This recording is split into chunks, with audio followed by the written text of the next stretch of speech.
کچېرې تاسو ډېر زیات ماشي خورئ نو د دې وروستو وجه څه ده؟ د دې دوې وجې دي، خو د هغې نه وړاندې ماشي په دوه قسمه باندې دي چې یو ته میل ماسکیټو ویلی شي او بل ته فیمیل ماسکیټو، یعنې یو زنانه ماشي وي او بل نارینه.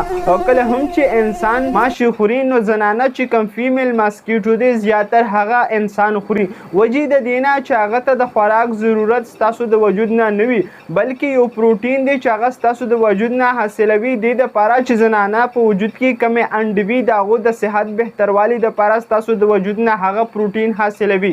او نر ماشي چې کم دی هغه ستاسو وجود نه خوري، خو د دې دپاره ستاسو د غوږونو ستاسو د وجود سره بندېږي او تاویږي چې فیمیل ماسکیټو یعنې زنانه کم ماسکیټو دی هغې ته دا پیغام ورکوي چې تاسو راشي او دلته کې ستاسو د پروټینو دپاره یو صحت یو باډي موجوده ده. کم انسان چې ډېر زیات ماشي خوري نو وجه دا وي د چا هم چې د بلډ ګروپ او وي نو هغه ډېر زیات ماشي خوري.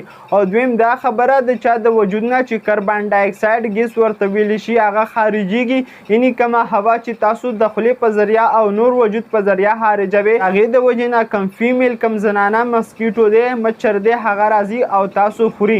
او دا خبرې زه د ځان نه کوم بلکې دا ریسرچ شوی دی او د دې ریسرچ مطابق دا خبره زه تاسو ته کوم. نو که چېرې تاسو خپل ځان او خپل ماشومان د ماشو د چیچلو نه بچ ساتل غواړئ نو خامخا کم ریپیلنټ چې دي یعنې کم نټس یعنې کم جولونه چې دي د ماشو دپاره هغه خامخا تاسو لګوئ، یا داسې لوشن یې لګوئ چې هغه ته ماشي نه راځي، یا داسې سپری خامخا کوئ چې هغه ته ماشي نه راځي خو چې ستاسو وجود ورسره الرجیک نه وي. او خامخا په کور کې هغه اوبه تاسو محفوظې ساتئ کم چې اوپن پرتې وي. که چېرې دا ویډیو انفارمیټیو وي خپل فرینډ سره خامخا شیر کړئ.